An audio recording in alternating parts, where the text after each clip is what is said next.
ഞങ്ങളിപ്പോ ഉള്ളത് കുമിളിയിലാണ്. കുമിളിയില് ട്രക്കിങ്ങിന് പോവുകയാണ്. സംഭവം രാമക്കൽ മേടുന്ന് വരുന്ന വഴിയാണ് നമ്മൾ കുമിളിക്ക്. സംഭവം കുമിളി വരുന്നവര് ബോട്ടിംഗ് ആണ് ഉദ്ദേശമെങ്കിൽ ടിക്കറ്റ് ഓൺലൈനിൽ എടുത്തിട്ട് വരണം. അല്ലെങ്കിൽ ഞങ്ങളിവിടെ വന്നിട്ട് ഞങ്ങൾക്ക് 3:30 ആ ഒരു സമയത്തിലാണ് ഉള്ളത്. പക്ഷെ അത് ടിക്കറ്റ് എല്ലാം ക്ലോസ് ആയി. അങ്ങനെ ബോട്ടിങ് നമുക്ക് പോകാൻ പറ്റിയിട്ടില്ല. അപ്പൊ അതിനുശേഷം ഞങ്ങള് ട്രക്കിങ്ങിന് പോവുകയാണ്. ജീപ്പ് എടുത്തിട്ട് 2 ടൈമിന്റെ ട്രക്ക് ഉണ്ട്. ഒന്ന് 3 മണിക്കൂർ അല്ലേ ചേട്ടാ? ഇത് നമ്മളെ കൊണ്ടുവന്ന ചേട്ടനാണ്. പേരെന്താ ചേട്ടാ? അജാസ്. പുള്ളിയുടെ സ്വന്തം വണ്ടിയാണ്. അപ്പം ഞങ്ങൾ ഇവിടെ വന്ന് പരിചയപ്പെട്ടതാണ്. 2 ടൈമുണ്ട്. 3 മണിക്കൂറിന്റെ ഒരു ട്രിപ്പും ഉണ്ട്, 1.5 മണിക്കൂറിന്റെ ഒരു ട്രിപ്പും ഉണ്ട്. 3 മണിക്കൂറിന് പറയുമ്പോൾ അത് സത്രം എന്നൊരു ഓഫ് റോഡ് സഫാരിയാണ്. പക്ക ഓഫ് റോഡ് ആയിരിക്കും. രണ്ടാമത്തെ 1.5 മണിക്കൂർ എന്ന് പറഞ്ഞാൽ വ്യൂ പോയിന്റ്സ് ആണ്. അതായത് നല്ല ഹിൽ സ്റ്റേഷന് മേലുള്ള വ്യൂ പോയിന്റ്സ് ആണ് 1.5 മണിക്കൂർ കൊണ്ട് ഉദ്ദേശിക്കുന്നത്. മറ്റേന്ന് പറഞ്ഞാൽ അതും വ്യൂ പോയിന്റ് ആണ്. പക്ഷെ അതിന്റെ വ്യത്യാസം പറഞ്ഞാൽ രണ്ടും തമ്മിലുള്ള വ്യത്യാസം. മറ്റേ ഓഫ് റോഡ് ഇല്ല. ആ 2 വ്യത്യാസങ്ങൾ മാത്രമേ ഉള്ളൂ. അപ്പൊ നമ്മൾ അങ്ങനെ ഓഫ് റോഡ് തുടങ്ങി. പിന്നെ വേറൊരു കാര്യം എന്ന് വെച്ചാൽ പുറത്ത് ലോക്കലിലൊക്കെ ഞങ്ങൾ ഒരുപാട് റേറ്റ് ചോദിച്ചു ട്രക്കിങ്ങിന്റെ. അപ്പം ഈ ചേട്ടനാണ് നമുക്കൊരു ഏറ്റവും നല്ലൊരു ബഡ്ജറ്റിൽ വരാന്ന് പറഞ്ഞിരിക്കുന്നത്. അപ്പം ചേട്ടന്റെ നമ്പർ ഞാൻ ഡിസ്ക്രിപ്ഷനിൽ കൊടുക്കുന്നതാണ്. നിങ്ങൾ കുമിളിയിൽ വരുന്നവര് ഉറപ്പായിട്ടും ചേട്ടനെ വിളിക്കണം. നല്ലൊരു ഓഫ് റോഡ് ട്രക്കിംഗ് തന്നെ നിങ്ങൾക്ക് വേണ്ടി പുള്ളി അറേഞ്ച് ചെയ്യും. നമ്മളിപ്പോ ഇവിടെ ഇറങ്ങാൻ പോകുന്ന ഒരു വ്യൂ പോയിന്റ് ആണ്. ഫസ്റ്റ് വ്യൂ പോയിന്റ് ആണ്. ഇതിന്റെ പേര് പാണ്ടിക്കുഴി. അതായത് തമിഴ്നാടിന്റെ വ്യൂ പോയിന്റ് ആണ്. തമിഴ്നാടിന്റെ വ്യൂ പോയിന്റ്. നമ്മൾ ഇവിടെ നിന്ന് ഇങ്ങനെ ഇറങ്ങുമ്പോഴത്തേന് ഈ ഒരു ഭാഗമല്ലേ എന്റെ അതായത് വലതുവശത്തെ ഈ ഒരു സൈഡ് നമ്മുടെ തമിഴ്നാടിന്റെ റിസർവ് ഫോറസ്റ്റ് ഏരിയ ആണ്. വലതുവശം ഇത് നമ്മുടെ കേരളം. ഈ സൈഡ് കേരളം. വഴിയാണ് ബോർഡർ.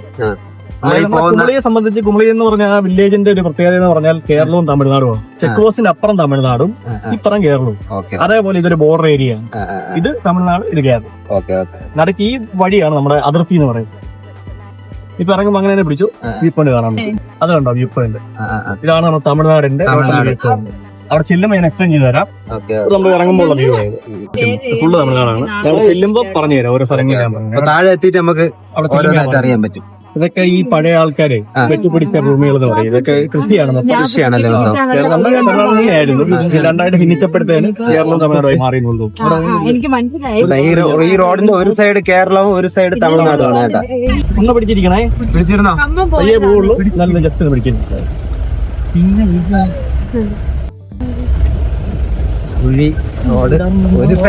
ഒരു സൈഡ് അഗാധമായ കൊക്കയാണ് കേട്ടാ. ഓഫ് റോഡ് വണ്ടി ഓഫ് റോഡ് അല്ലാത്ത റൂട്ടാണിത്. ആ റൂട്ടിന്റെ അവസ്ഥ ഇതാണ്. അപ്പൊ ഓഫ് റോഡ് പോകുമ്പോൾ അവസ്ഥ എന്തായിരിക്കും? വണ്ടിക്ക് ഇരിക്കുന്ന ഒരവസ്ഥ ഉണ്ടല്ലോ.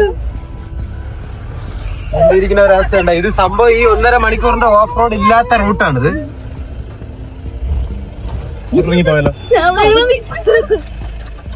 പറഞ്ഞ ഈ വന്ന വഴി ഓഫ് റോഡ് അല്ല. ഓഫ് റോഡ് അല്ലാതെ തന്നെ നമ്മള് മുകളിൽ ചെന്ന് തട്ടയാണ് നമ്മളെ തല. അത്രയ്ക്ക് വണ്ടി ഒലഞ്ഞാ വരുന്നത്. അപ്പൊ ഇതാ ഇവിടുത്തെ വ്യൂ പോയിന്റ് ആയി. ഫസ്റ്റ് വ്യൂ പോയിന്റ് നമ്മൾ വന്നപ്പോ ഉള്ള ഫസ്റ്റ് വ്യൂ പോയിന്റ് ആണ്. വാവ്, കിടിലം. നമ്മള് രാമക്കൽ മേട് കണ്ടതിന്റെ വേറൊരു ഭാഗമാണിത്. ഫുൾ തമിഴ്നാട്. ശരിക്കും ഇത് ഈ വീഡിയോയിൽ നിങ്ങൾ കാണുന്ന പോലെ അല്ല കേട്ടോ. നേരിട്ട് വന്ന് കാണുമ്പോഴേ ഇതിന്റെ ഭംഗി അറിയാൻ പറ്റുള്ളൂ. അതായത് നമ്മൾ ഈ മലയാണ് നമ്മൾ തമിഴ്നാട്ടിലേക്ക്, അതായത് കുമളി ചെക്ക് പോസ്റ്റ് ചെയ്യുന്ന നമ്മുടെ അതിർത്തിയാണ് ചെക്ക് പോസ്റ്റ്. ഈ മല അല്ലേ? ഈ മല ഇറങ്ങിയാണ് നമ്മൾ തമിഴ്നാട്ടിലേക്ക് വരുന്നത്. തമിഴ്നാട്ടിലേക്ക് ഫസ്റ്റ് വരുന്ന ടൗൺ ആണ് ഈ കാണുന്ന ലോവർ ക്യാമ്പ് എന്ന് പറയുന്ന സ്ഥലം. ഈ കാണുന്നല്ലേ? ഈ കാണുന്ന ഈ ടൗൺ വണ്ടികൾ ഈ ചെറിയ കാണുന്ന വീടുകളും കടകളെല്ലാം ഉണ്ടായിരുന്നു.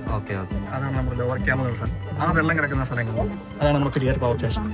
ഏതാട്ടാ? ആ വെള്ളം കിടക്കുന്നത് ലാസ്റ്റ് മുല്ലപ്പെരിയാർ ഡാമിൽ നിന്ന് വെള്ളം. നമ്മൾ ടെലിസ്റ്റോക്ക് പൈപ്പൊക്കെ ഉണ്ട് ഈ മലയിൽ നടക്ക്. ആ പൈപ്പിൽ കൂടെയാണ് വെള്ളം തമിഴ്നാട്ടിലേക്ക് സപ്ലൈ ചെയ്യുന്നത്. പിന്നെ കാണുന്നതെല്ലാം നമ്മുടെ റിസർവ് ഫോറസ്റ്റ് ഏരിയ ആണ്. ഇതെല്ലാം ഈ കാണുന്ന തിക്കായിട്ട് നിൽക്കുന്നത്. അപ്പുറത്തോടെ നിൽക്കുന്ന മൊത്തം കൃഷിയിടങ്ങൾ. Reserve forest area. നമ്മൾ നിൽക്കുന്ന ഫോറസ്റ്റ് ഏരിയയിലാണ്. ഇതിന്റെ അപ്പുറം നിൽക്കുന്ന മൊത്തം കൃഷിയിടങ്ങൾ. ഈ പാടങ്ങൾ കാണുന്ന കൃഷിയാണ്. തമിഴ്നാട് പച്ചക്കറിയുണ്ട്, ഫ്രൂട്ട്സ് ഉണ്ട്, എല്ലാ സംഭവങ്ങളും ഉണ്ട്. ഈ വെള്ളമില്ല ഈ പോകുന്നത് ഇതൊക്കെ നമ്മുടെ മുല്ലപ്പെരിയാർ ഡാമിൽ നിന്ന് പോകുന്ന വെള്ളമാണ്. ഇത് വൈഗ ഡാമിൽ പോയി ചേർന്ന് സ്റ്റോറായി ഇങ്ങനെ ഈ ഓരോ കനാൽ വഴി ഇങ്ങനെ മുല്ലപ്പെരിയാറിന്റെ ആ കാണുന്ന ടൗണാണ് നമ്മുടെ കൂടല്ലൂർ എന്ന് പറയുന്നത്. ഗൂഡല്ലൂർ അതായത് തമിഴ്നാട്ടിൽ ഗൂഡല്ലൂർ എന്ന് പറയുന്നത്. അത് അങ്ങേയറ്റം കാണുന്നതാണ് കമ്പം. തേനി ജില്ലയാണിത്. ഓക്കെ തേനി ജില്ല. ഇതിന്റെ ഓപ്പോസിറ്റ് കാണുന്ന ആ കമ്പത്തിന്റെ ആ കാണുന്ന മലനിരകളെല്ലാം മേഘമല. അതാണ് മേഘമല നമ്മൾ പ്ലാൻ. അത് ഒരു വ്യൂ പോയിന്റ് ആണ്. അതുപോലെ തന്നെ നമുക്ക് അവിടെ നിന്ന് മേഘമലയാണ് ആ കാണുന്നത് കേട്ടോ. അത് കാണുന്നത് മേഘമല ഒരു ടൂറിസ്റ്റ് പ്ലേസ് ആണ്. അടുത്ത പ്രാവശ്യം ഞാൻ മേഘമല എന്തായാലും പോകുന്നതാണ്. അടിപൊളി സ്ഥലമാണ് മേഘമല. ഈ ഒരു മല ഉണ്ടോ, ഈ ഒരു സൈഡിൽ ഈ മല, ഇതാണ് കണയൻകോവിൽ. അതായത് മംഗളാദേവി വർഷത്തിൽ ഒരിക്കൽ മാത്രം കയറാനുള്ള ക്ഷേത്രമാണ്. അത് ഓഫ് റോഡ് വഴിയാണ്. മംഗളാദേവി കണയൻകോവിൽ എന്നും പറയും, മംഗളാദേവി എന്നും പറയും. ഒരു വർഷത്തിൽ മാത്രം, ഒരു വർഷത്തിൽ ഒരു ഒറ്റ ഏപ്രിൽ മാസമാണ് ഒരു ഉത്സവം. അതായത് ഈ മലയല്ലേ നമ്മൾ ഈ കാണുന്ന മല? അത് തന്നെ ഈ മല. കേരളം തമിഴ്നാടും ചേർന്ന് നടത്തുന്ന ഒരു അമ്പലമാണ്. ഒരു വർഷത്തിൽ ഒരിക്കൽ മാത്രം അവിടെ കയറാൻ പറ്റും. റിസർവ് ഫോറസ്റ്റിന്റെ അകത്താണ്. അതായത് റിസർവ് ഫോറസ്റ്റിന്റെ അകത്ത് തമിഴ്നാടിന്റെ അതിരും കേരളത്തിന്റെ അതിരിലും നടുക്കാണ് ഈ അമ്പലം സ്ഥിതി ചെയ്തിരിക്കുന്നത്. അവിടെ വർഷത്തിൽ ഒരിക്കൽ മാത്രമേ കയറാൻ പറ്റുള്ളൂ. ആ ഒരു മലയാണ് കാണുന്നത്. നല്ലൊരു വ്യൂസ് കാണാം. നല്ലൊരു അടിപൊളി സ്ഥലമാണത്. പക്ഷെ എപ്പോഴും ഓടിക്കാൻ വെച്ച് പോകാൻ പറ്റില്ല. വർഷത്തിൽ ഒരിക്കൽ ജീപ്പിൽ മാത്രമേ പോകാൻ പറ്റുള്ളൂ. ജീപ്പ് മാത്രമേ പോകുള്ളൂ അല്ലേ? അത് തമിഴ്നാട് ആൾക്കാരും ഉണ്ട്, കേരളത്തിലെ ആൾക്കാരും ഉണ്ട്. അത് വർഷത്തിൽ ടിക്കറ്റ് എടുത്ത് പാസ്സുള്ള വണ്ടിയിൽ അങ്ങനെ പോകാൻ പറ്റുള്ളൂ. ട്രിപ്പ് അടിച്ച് പോകാൻ പറ്റും. വേറെ ഒരു വണ്ടി ഏപ്രിൽ മാസം ഈ വണ്ടി നോക്കിക്കോളണം. പുള്ളി ഈ 1.5 മണിക്കൂറിന്റെ ഓട്ടത്തില് ഇത് നമ്മളെ ഓഫ് റോഡ് അല്ല ഈ 1.5 മണിക്കൂർ ഓട്ടം. പക്ഷെ നിങ്ങളിപ്പോ നോക്കിക്കോളണം ഈ വണ്ടി വരുന്നത്. ഇത് ഓഫ് റോഡ് അല്ല. അപ്പൊ ഓഫ് റോഡ് പോകുമ്പോഴുള്ള അവസ്ഥ എന്തായിരിക്കും എന്ന് ആലോചിച്ച് നോക്കിയാൽ മതി. അപ്പോൾ നമ്മുടെ പാണ്ടിക്കുഴി വ്യൂ പോയിന്റിനെ കുറിച്ചുള്ള അഭിപ്രായം നിങ്ങൾ ഉറപ്പായിട്ടും കമന്റിലൂടെ അറിയിക്കണം. അങ്ങനെ നമ്മൾ അടുത്ത 2 വ്യൂ പോയിന്റുകളോടെ ഉണ്ട് ഈ 1.5 മണിക്കൂർ ട്രക്കിങ്ങിൽ. അപ്പോൾ അങ്ങോട്ട് പോവുകയാണ്. അതിൽ തന്നെ മെയിനായിട്ട് ഒട്ടകത്തല എന്നൊരു വെറൈറ്റി വ്യൂ പോയിന്റ് ഉണ്ട്. അത് നമുക്ക് കാണാവുന്നതാണ്. അടുത്ത വീഡിയോ നിങ്ങൾ കാണണം. അപ്പോൾ എല്ലാവർക്കും ഇഷ്ടപ്പെട്ടെങ്കിൽ ലൈക്കും കമന്റും ഷെയറൊക്കെ ചെയ്യണം. നിങ്ങളെ സപ്പോർട്ടാണ് നമുക്ക് വീഡിയോ എടുക്കാനുള്ള എനർജിയും ഊർജ്ജവും. അപ്പോൾ നമുക്ക് അടുത്ത വീഡിയോ കാണാം. Okay, thank